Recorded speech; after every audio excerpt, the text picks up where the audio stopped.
رحم اللہ من قرأ الفاتحہ۔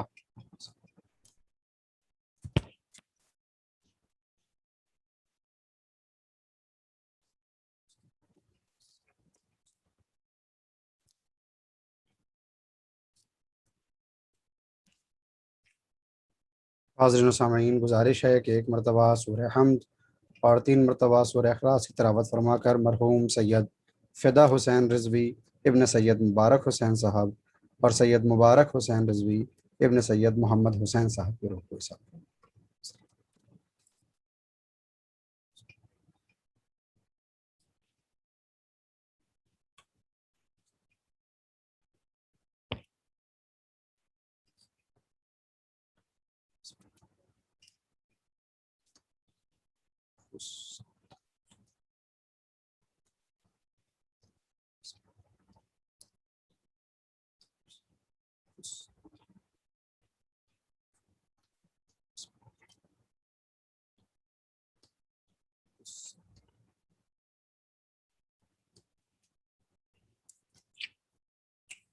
لا حول ولا قوة الا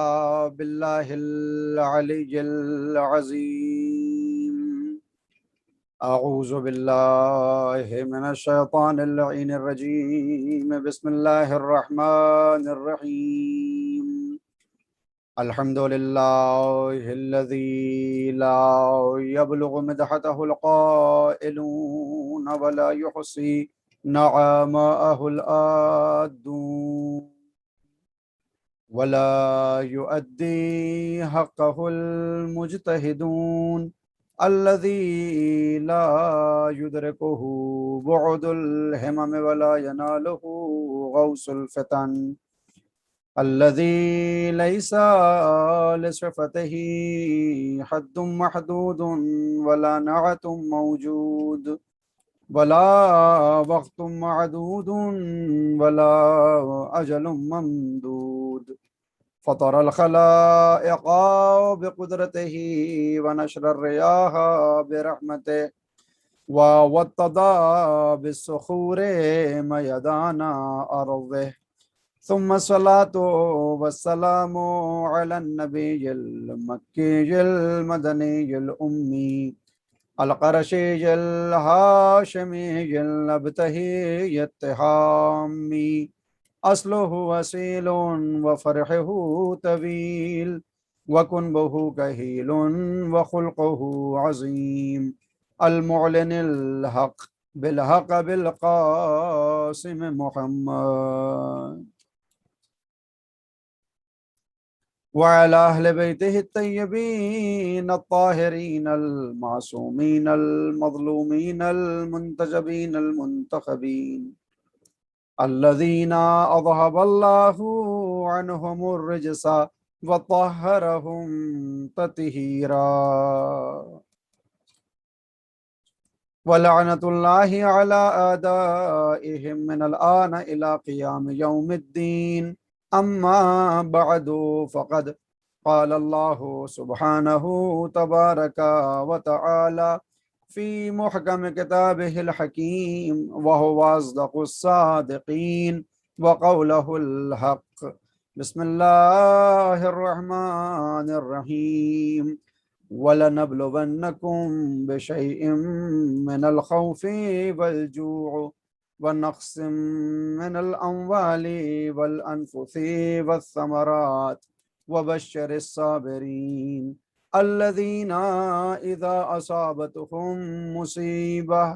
قالوا إنا لله وإنا إليه راجعون۔ صلوات۔ حاضرین گرامی قدر، معزز سامعین کرام اور عزاداران مولا الموحدین امیر المؤمنین و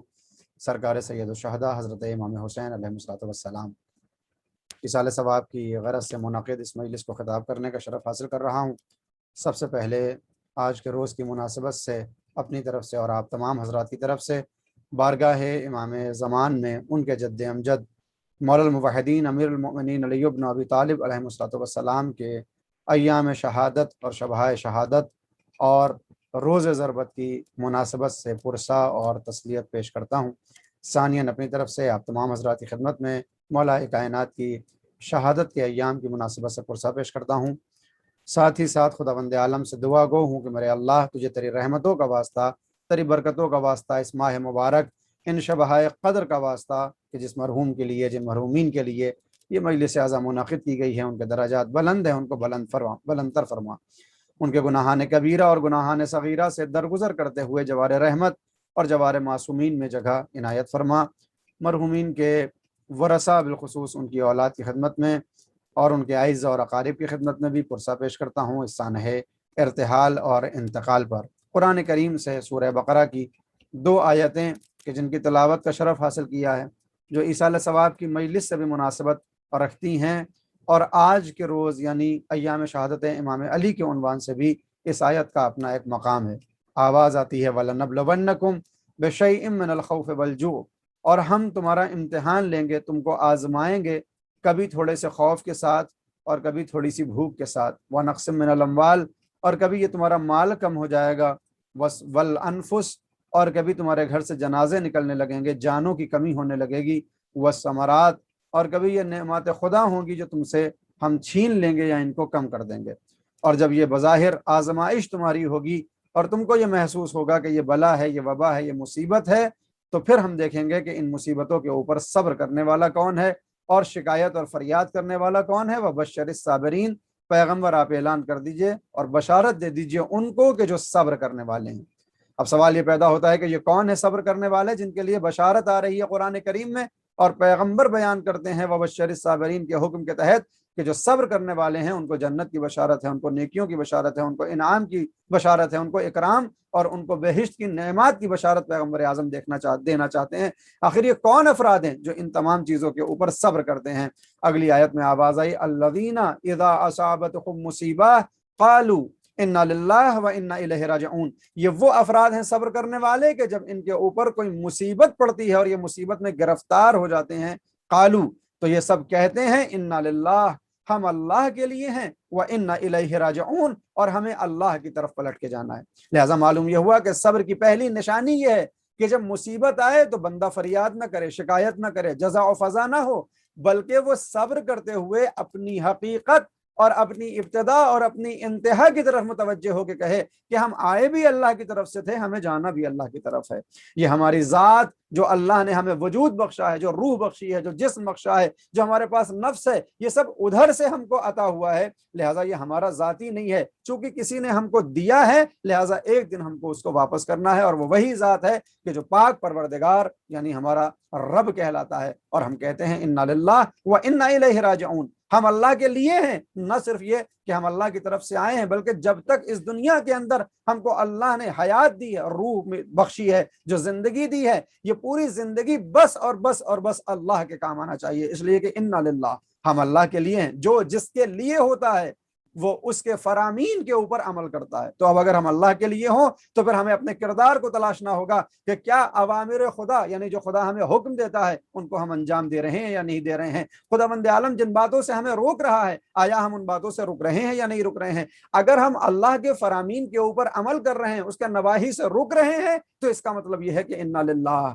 لیکن اگر خدا نخواستہ ہم اللہ کے راستے کو چھوڑ کر شیطان کی پرستش کر رہے ہیں اور اس کی عبادت کر رہے ہیں، عبادت کا مطلب یہ ہرگز نہیں ہے کہ اس کا سجدہ کر رہے ہیں، بلکہ اس کے دکھائے ہوئے راستے پہ چل رہے ہیں، یعنی گمراہی کی طرف جا رہے ہیں، ضلالت کی طرف جا رہے ہیں، اندھیروں کی طرف جا رہے ہیں، تو اس کا مطلب یہ ہے کہ ہم کہتے ضرور ہیں انا للہ، مگر عملی صورت میں ہم انا للہ کو قبول نہیں کرتے، کیونکہ اگر ہمیں انا للہ کے اوپر یقین ہوتا تو ہماری زندگی کے افعال بھی الہی افعال ہوتے۔ اور عزیزو، آپ جانتے ہیں کہ یہ آیت کس وقت نازل ہوئی؟ کہ جس وقت جہاد کا حکم آ چکا ہے پیغمبر اعظم کے پاس، جنگ بدر تمام ہو چکی ہے، اسلام کی دوسری جنگ ہے جس کا نام ہے جنگ احد، کہ جس کو مسلمان بظاہر جنگ کو جیت چکے ہیں، مگر کچھ مسلمانوں کے ذاتی حرص و لالچ کی وجہ سے مسلمان جیتی ہوئی جنگ کو ہارتے ہیں، اور کفار دوبارہ جو مسلمانوں پہ حملہ کرتے ہیں، یہ جیتا ہوا لشکر ہے جو شکست کھاتا ہے اور ہار جاتا ہے۔ اور اس شکست کی قیمت یہ ہوتی ہے کہ پیغمبر اعظم کو اپنے چچا یعنی حضرت حمزہ کی شہادت کی خبر سننا پڑتی ہے، اور پیغمبر اعظم کے دندان مبارک شہید ہوتے ہیں۔ یہ وہ جنگ ہے کہ جو مسلمان فتح یاب ہو چکے تھے، مگر کچھ افراد کی کم عقلی کی وجہ سے، ان کے ذاتی لالچ اور مال غنیمت کو لوٹنے کی وجہ سے کفار جو دوسرا حملہ کرتے ہیں تو مسلمانوں کے یہاں یہ پریشانیاں پیدا ہوتی ہیں کہ پیغمبر بھی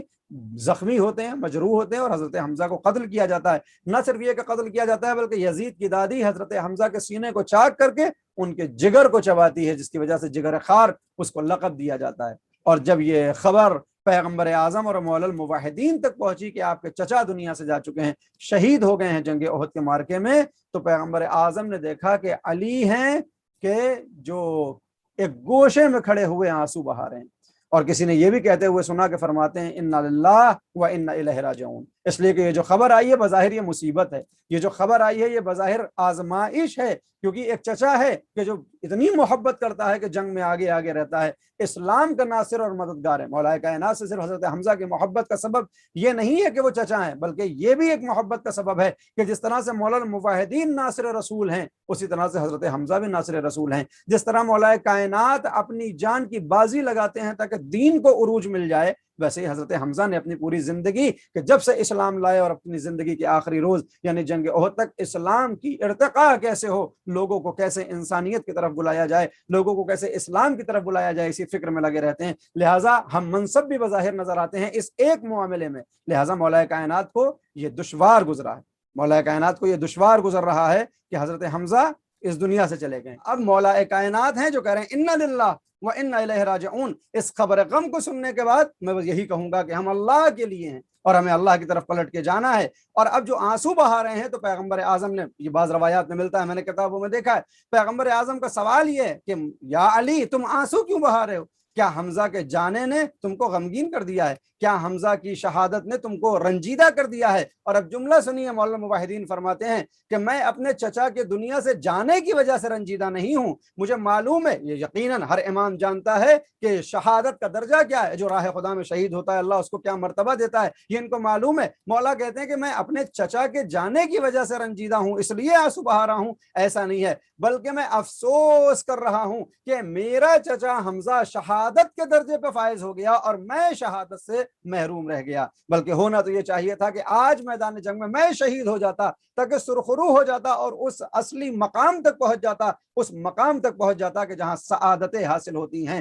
جہاں پر انسان کامیابی سے ہمکنار ہو جاتا ہے کہ پوری زندگی اللہ کے لیے گزار رہا ہے اور جب موت بھی آ رہی ہے تو وہ اللہ کے لیے آ رہی ہے۔ عزیزو، یہ جو حسرت تھی مولا الموحدین امیر المؤمنین کے دل میں کہ میں شہید کیوں نہ ہو سکا، پیغمبر اعظم نے اس کو اپنے ذہن میں محفوظ کر لیا ہے کہ علی کو شہادت سے کتنی محبت ہے، علی کو موت سے کتنی محبت ہے، اور کیوں نہ ہو، یہ علی ہم کو کہتے ہوئے دکھائی دیتے ہیں نہج بلاغہ میں کہ ابو طالب کا بیٹا موت سے اس سے زیادہ مانوس ہے کہ جیسے ایک بچہ اپنی ماں کے پستان سے مانوس ہوتا ہے۔ آپ جانتے ہیں کہ ایک بچہ کہ جو ابھی شیرخوار ہو، جس نے شیر شروع کیا ہو پینا، اس کے لیے دنیا کی سب سے بڑی لذت یہی شیر ہے، سب سے بڑی خوشی یہی شیر ہے۔ اگر اس سے یہ دودھ چھڑا لیا جائے، اس کو اس پستان سے دور کر دیا جائے، اس کو شیر نہ دیا جائے تو یہ آفت کرتا ہے، یہ پریشانیاں اور یہ نالا و شیون کرنے لگتا ہے۔ مولا فرماتے ہیں جیسے وہ بچہ اپنی ماں کے سینے سے مانوس ہوتا ہے، ابو طالب کا بیٹا موت سے اس سے زیادہ مانوس ہے۔ یعنی جس طرح اس کو شیر میں لذت آتی ہے،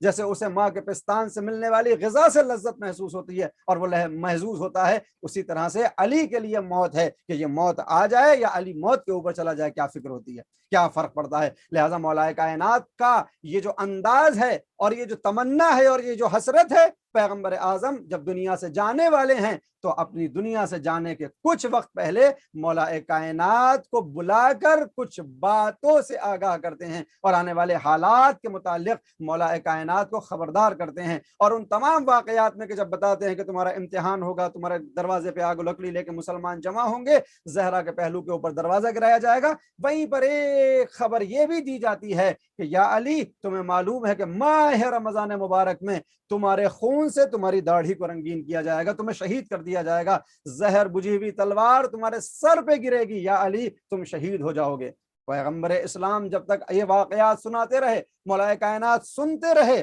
اور ایک موقع ایسا آیا کہ جب اب پیغمبر نے پوچھا کہ یا علی بتاؤ اس شہادت کے اوپر کیسے صبر کرو گے، اس شہادت کے اوپر وَبَشِّرِ الصَّابِرِينَ الَّذِينَ إِذَا أَصَابَتْهُمْ مُصِیبَةٌ قالوا انا للہ و انا الیہ راجعون۔ یہ وہ افراد ہوتے ہیں، یہ ان کو بشارت ہوتی ہے کہ جب ان پر مصیبت پڑتی ہے تو وہ کہتے ہیں انا للہ و انا الیہ راجعون۔ لہٰذا آج پیغمبر پوچھ رہے ہیں علی سے کہ اس شہادت کے اوپر تم صبر کیسے کرو گے؟ اس لیے کہ صبر کرنے والے تو انا للہ و انا الیہ راجعون کہتے، کیسے صبر کرو گے؟ عزیز و مولا کائنات کا جملہ سنیے، خدا کی قسم جانے قربان ہو جائیں، ابو طالب کے لال کے اوپر فاطمہ بنت اسد کے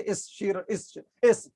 شیر دلاور کے اوپر، اس دلاور کے اوپر، اس جانباز کے اوپر جان قربان ہو جائے۔ کہتے ہیں کہ نبی خدا، یہ صبر کا مقام نہیں ہے کہ میری شہادت ہو جائے گی، میں شہید ہو جاؤں گا، یہ لیسا من مواطن الصبر، یہ صبر کے مقام میں سے نہیں ہے، بلکہ مواطن الشکر، بلکہ یہ مواطن شکر میں سے ہے۔ میں اس پر صبر نہیں کروں گا کہ میری شہادت ہوگی، بلکہ میں شکر کروں گا کہ میں شہید ہو رہا ہوں۔ اللہ اکبر، میں شکر کروں گا کہ میں شہید ہو رہا ہوں۔ اور یہی ایک وجہ ہے کہ جب سر کے اوپر وہ تلوار گری ہے تو وہ علی کہ جس نے خیبر کے در کو اپنے ہاتھوں پہ اٹھاتے وقت نہیں کہا فزت ورب الکعبہ، جس کو حسنین جیسے بچے عطا ہوئے تو نہیں کہا فزت ورب الکعبہ، جس کے گھر میں زہرا بیاہ کی آئی تو نہیں کہا فزت ورب الکعبہ۔ یہ اتنے تمغے حاصل کرنے کے بعد، اتنے افتخارات ملنے کے بعد، اتنے مرتبے ملنے کے بعد، اتنے عہدے اور اتنے میڈل ملنے کے بعد جو علی کبھی نہیں کہتا فزت ورب الکعبہ، مگر ادھر تلوار سر پہ پڑتی ہے، آواز آتی ہے فزت ورب الکعبہ، کعبے کے رب کی قسم میں کامیاب ہو گیا۔ عزیزان گرامی،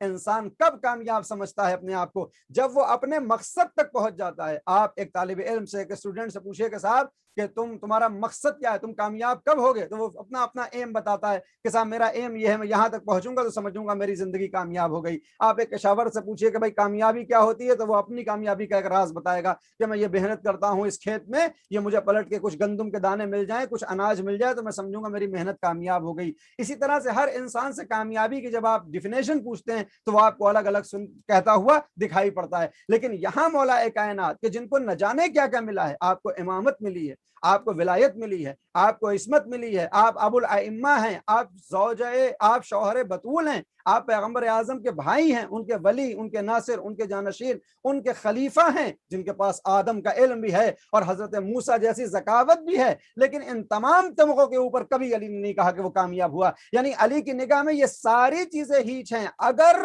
اس کی زندگی کا اختتام شہادت پہ نہ ہو۔ لہٰذا مسجد کوفہ میں جب تلوار گر رہی ہے تو فرماتے ہیں فزت ورب الکعبہ، کعبے کے رب کی قسم میں کامیاب ہو گیا۔ بعضیزو، ہم اپنے آپ کو شیعیان امیر المؤمنین کہتے ہیں، ہم اپنے آپ کو علی کا شیعہ کہتے ہیں، تو اب علی کی سیرت کو اٹھا کے دیکھیں اور دیکھیں کیسے زندگی اس نے گزاری ہے۔ جو طریقہ علی کی زندگی کا ہو وہ طریقہ ہمارا ہونا چاہیے، جو سیرت علی کی ہوتی ہے وہ سیرت ہماری ہونی چاہیے، جو راستہ علی کا دکھایا ہوا ہے اس کے اوپر قدم ہمارے ہونے چاہیے۔ اور اگر ہم علی کے بتائے ہوئے راستے پہ چل کے اپنی زندگی کو گزار دیں گے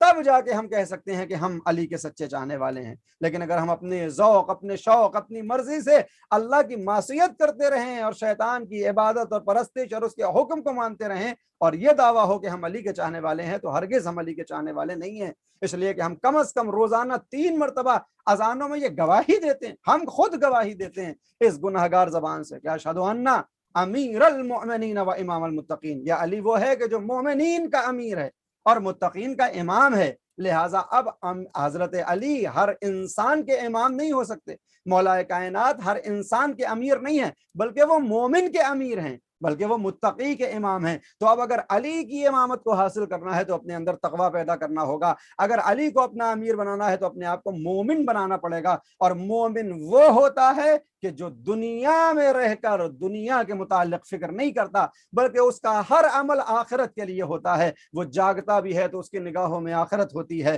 وہ سوتا بھی ہے تو اس کی نگاہوں میں آخرت ہوتی ہے، وہ اگر غذا بھی تناول کرتا ہے تو اس کی نگاہ میں آخرت ہوتی ہے کہ میرے اللہ، میں یہ غذا اس لیے کھا رہا ہوں تاکہ اس بدن میں طاقت آ جائے کہ اس طاقت کے ملنے کے بعد میں تیری عبادت اور تیری اطاعت کر سکوں۔ لہٰذا اب جس انسان کی نگاہ میں ہر وقت آخرت ہو اور آخرت ہو اور آخرت ہو اور اس کے اعمال و افعال نیک ہوں، بس اسی کو اپنے آپ کو مومن کہنے کا حق ہے۔ لہٰذا قرآن کریم میں ہمیں مومنین کی علامات نظر آتی ہیں، جہاں سورہ مومنون کہ جو ہمیں پورا ایک سورہ نظر آتا ہے کہ جس میں خداوند عالم نے مومن کی نشانیوں کو بتایا ہے کہ مومن کہتے کسے ہیں، مومن ہوتا کون ہے، مومن کے اندر کون سی خوبیاں ہونا چاہیے، مومن کے اندر کون سی خامیاں نہیں ہونا چاہیے۔ تو اب اگر ہم اپنے آپ کو مومن سمجھتے ہیں تو ہمارے اوپر کیا فرض نہیں بنتا کہ ایک مرتبہ قرآن کریم کو اٹھائیں اور دیکھیں کہ اللہ مومن کے اندر کون سی چیزوں کو تلاش کر رہا ہے، آخر اللہ کس کو مومن بتا رہا ہے۔ اور یہ ماہ مبارک رمضان کہ جہاں ایک ایک آیت کی تلاوت کا ثواب خداوند عالم پورے قرآن کے عوض میں دیتا ہے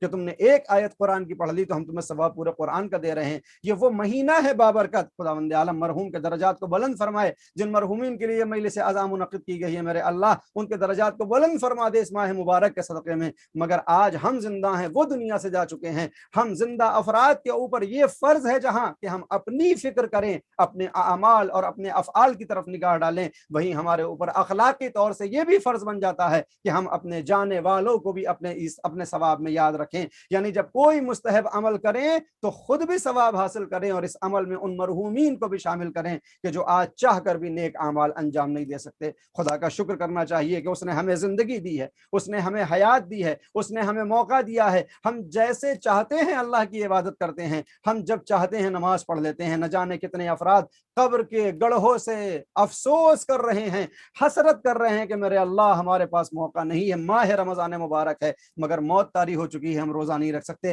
نماز کا وقت آ گیا ہے ہم نماز نہیں پڑھ سکتے اس لیے کہ موت طاری ہو گئی۔ اللہ نے جب تک زندگی دی ہے اس کو غنیمت جانیں، اس کو وہاں خرچ کریں جہاں خداوند عالم خرچ کروانا چاہتا ہے۔ ہم اس راستے پہ چلیں کہ جو راستہ علی کا ہے، اس لیے کہ ہم تو نمازوں میں کہتے ہیں اہدنا الصراط المستقیم صراط الذین انعمت علیہم، اے میرے اللہ مجھے صراط مستقیم کی ہدایت کر دے، اور اگر ہدایت ہو گئی ہے تو پھر اس پہ قائم رکھ، یہ وہ راستہ ہے جس پہ تیری نعمتیں نازل ہوتی ہیں۔ بھلا کس کو شک ہے کہ وہ راستہ سوائے علی کے کسی اور کا نہیں ہے کہ جس پہ اللہ کی نعمتیں نازل ہوں۔ یہ علی کا راستہ ہے جو سیدھا راستہ ہے، یہ علی کا راستہ ہے جس پہ نعمتیں نازل ہوتی ہیں۔ لہٰذا اب صرف زبان سے کہہ دینا کافی نہ ہوگا کہ علی کے راستے پہ چلا دے، بلکہ عملی طور پہ ہمیں راہ علی میں آنا ہوگا، ہمیں صراط علی پہ آنا ہوگا، تاکہ علی ہمارے امام قرار پائیں، ہمارے پیشوا، ہمارے مقتدی قرار پائیں، اور ہم ان کے قدم پہ قدم رکھتے ہوئے اپنی زندگی کو ختم کر دیں اور اللہ سے ملاقات کر لیں۔ عزیزان گرامی، میں اپنی مجلس کو یہیں پہ تمام کرنا چاہتا ہوں کہ آج کا جو دن گزرا ہے اور آج کی جو صبح گزری تھی،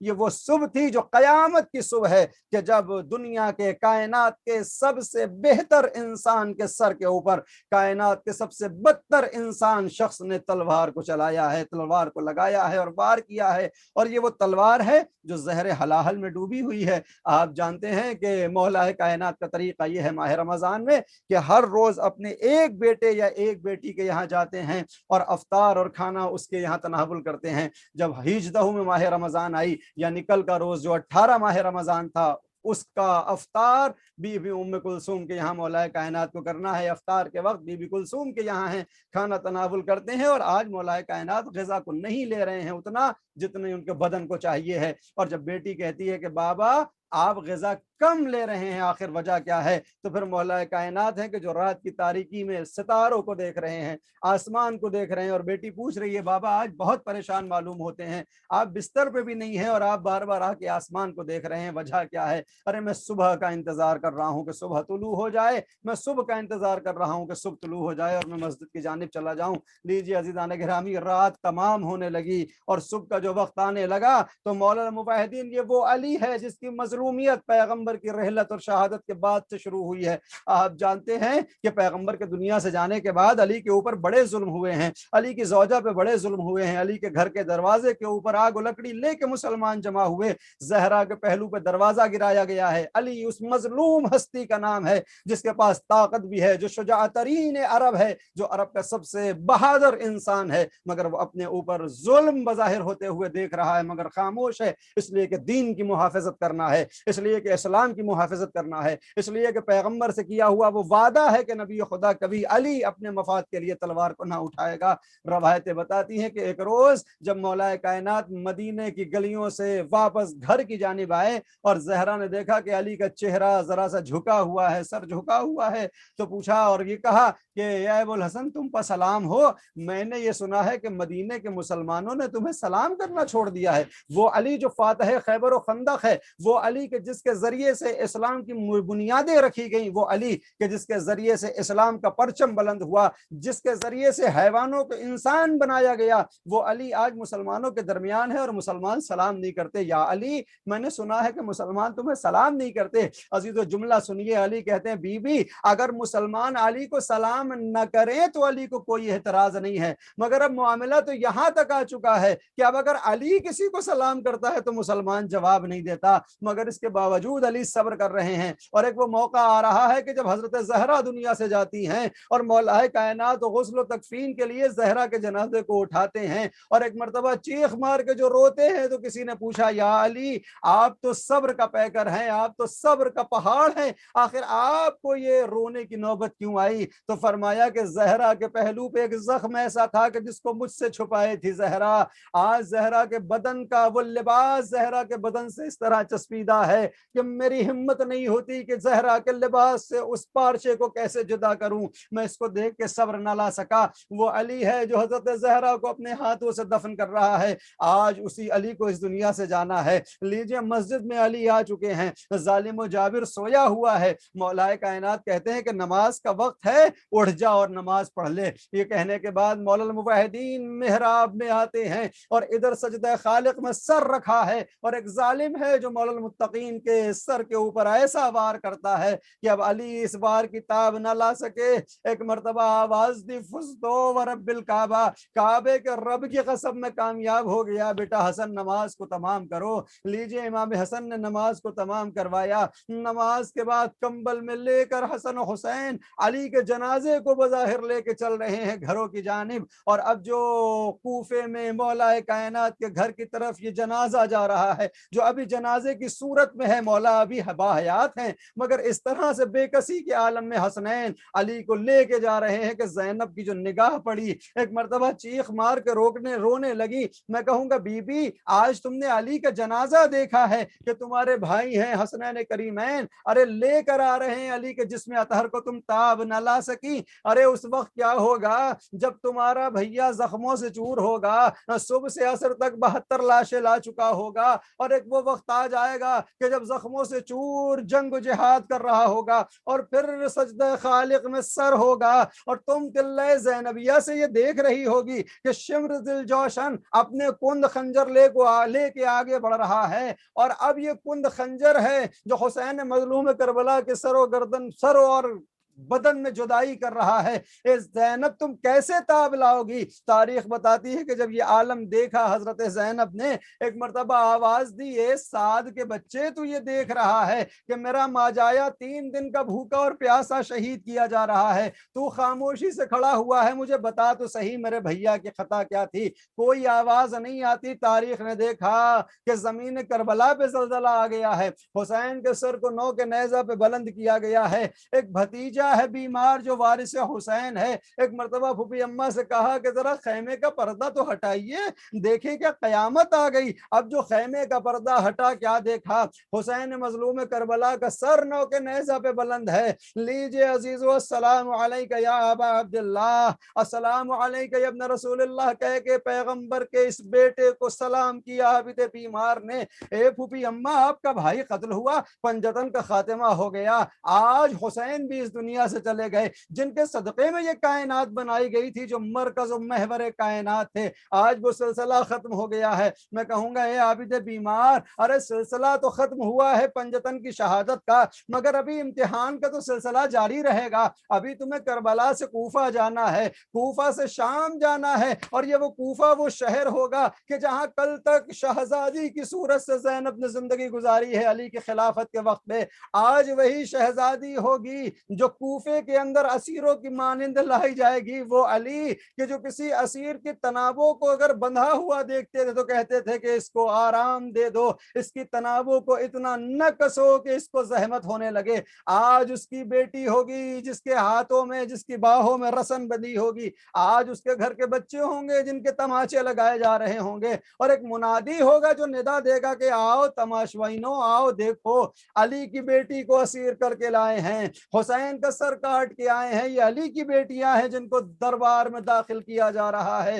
اور اب یہ وہ منظر ہوگا کہ جہاں زینب کو بھی صبر کرنا ہوگا، عابد بیمار کو بھی صبر کرنا ہوگا۔ اے بی بی، ابھی صبر کی منزلیں اور ہوں گی کہ تمہیں کوفے سے شام کی جانب بڑھنا ہے، جہاں ظالم و جابر و شرابی بادشاہ مسند